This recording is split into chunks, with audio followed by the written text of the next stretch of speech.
Hello, my loyal fans. Today we're gonna read an article, the dumbest article I have ever read in my entire life. Like, this is genuinely the worst one ever. It's called 11 Things in Guardians of the Galaxy Volume 3 that make no sense.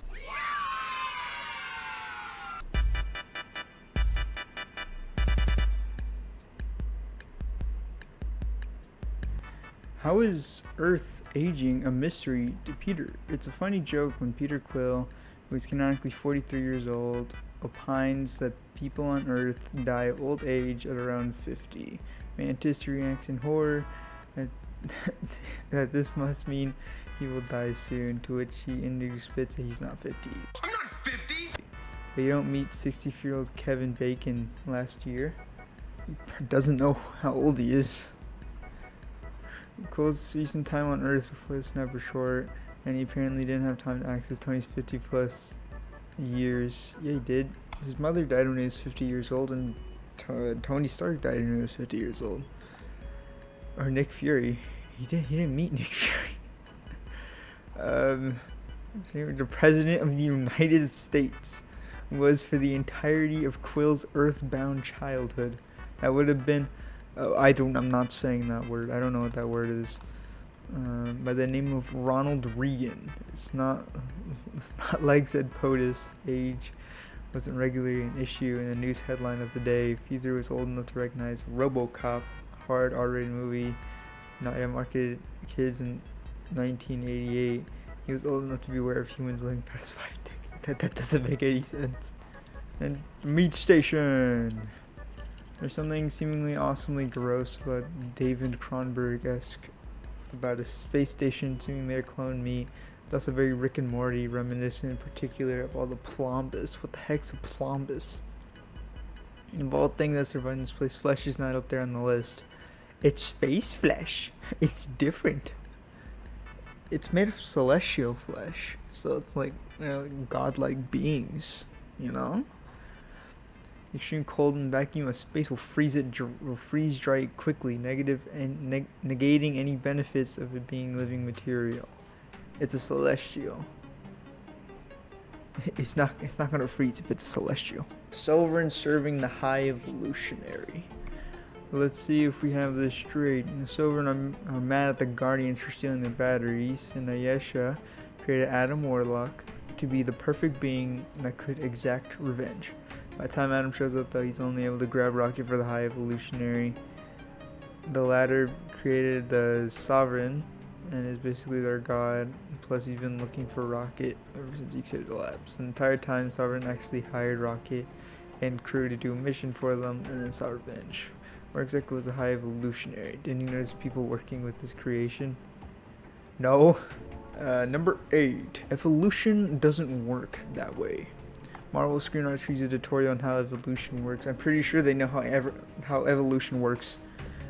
It is not as Ant-Man and the Wasp Quantumania posits about insects learning to build human civilizations and tech.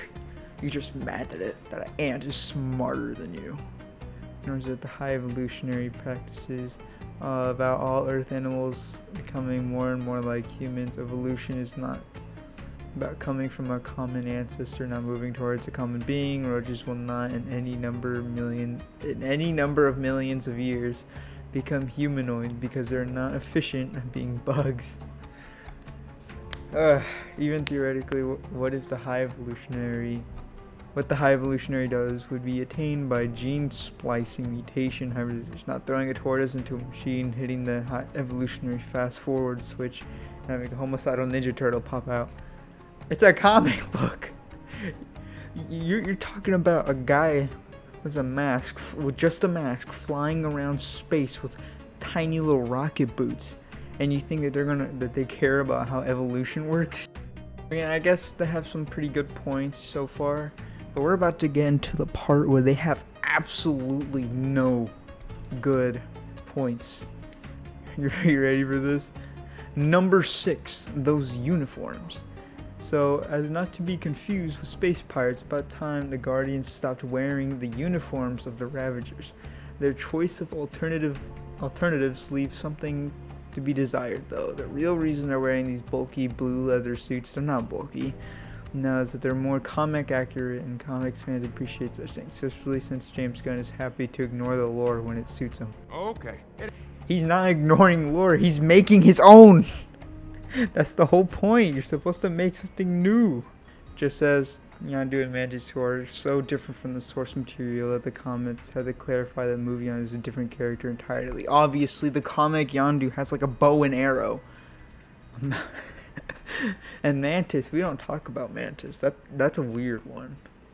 Yeah, I remember like the writer for Mantis, the creator, was trying to write her into everything. It only took a while before someone came back and fixed it and made her actually likable in the Guardians of the Galaxy instead of the Avengers. No, the outfits have audience appeal. They also make no sense because they're way too restrictive. No, they are. How is Mantis supposed to execute complex martial arts moves? How can Drax do a power bomb without busting at all the seams?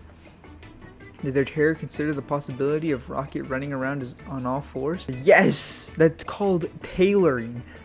You need to tell them that yes, Mantis does this. You gotta make it to where Mantis can do that. You gotta make it to Drax is just big enough to where he can flex. And obviously Rocket can walk around on all fours.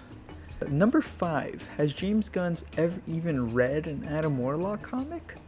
James Gunn seems to get much more leeway in adapting characters from the comics. Perhaps he's mostly working with characters unfamiliar to the general audiences. Other directors follow this lead, with Ryan Coogler changing Namor quite a bit for Black Panther: Wakanda Forever, and Peyton Reed giving us a very different take on MODOK.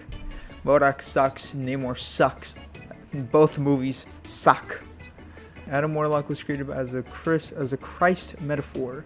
In James Gunn's hand, he's a doofus mama's boy with laser fists.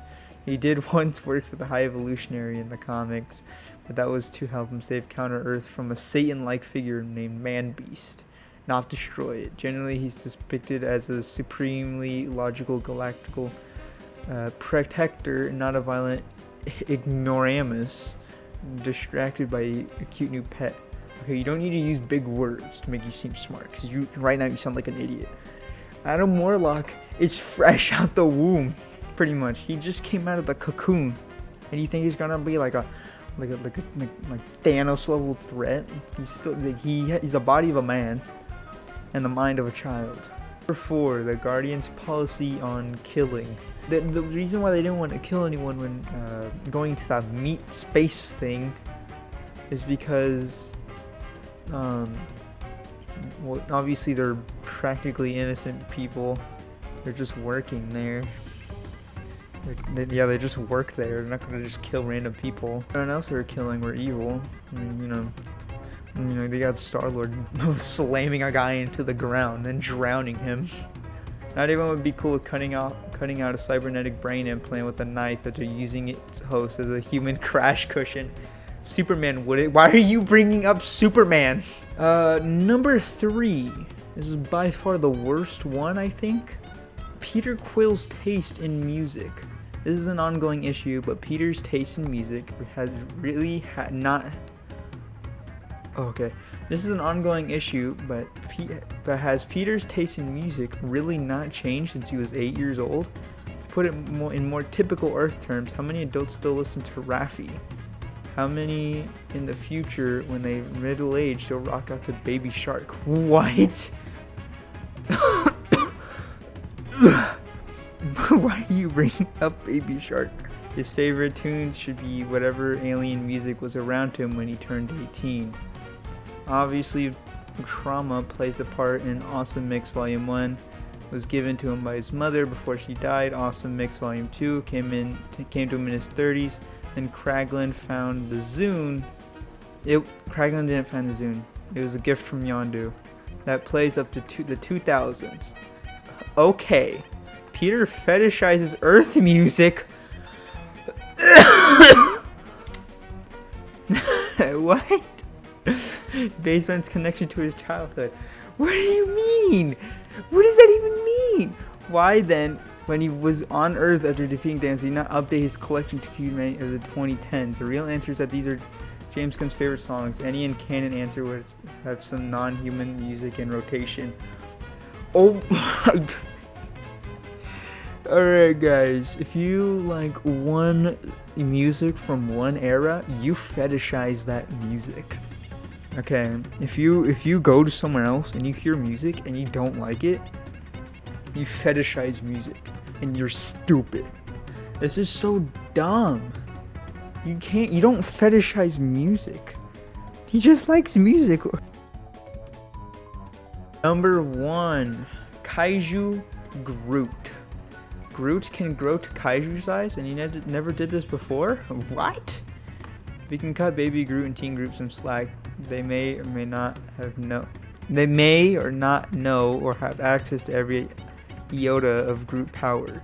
Adult Groot, though, well, to cite one example, if he grew into a giant size when he became a living escape pod in the first film, he might have survived his original form. Have you ever thought that they're not the same Groot? And the first Groot can't do that? I know, mind blown. Not the same Groot, 2 different Groots. The first Groot couldn't do that. This Groot can, because I don't know, it's his son. This isn't the Power Rangers. If you're a monster that can grow, nobody in the MCU has a Megazord to summon. Said you just grow while the bad guys don't. Seems like this talent could have come in handy earlier and other times in the same movie. Why does Groot need to grow parachute wings if he can just become gorilla sized? What? Why not fill the High Evolutionary's entire throne room with his expanded mass? That seems like a more potent attack than hitting guns. I don't even think his kaiju form does anything. Like, it's just a scare tactic. Come on, man. You can't be this dumb. Come on. All these points, this is the worst I've ever went. Luke Thompson? You should quit. You should quit. No real hate to this guy. He's probably could be a nice guy. He's kind of dumb. But you know what? So am I. Thank you for listening to me ramble about an article about superheroes.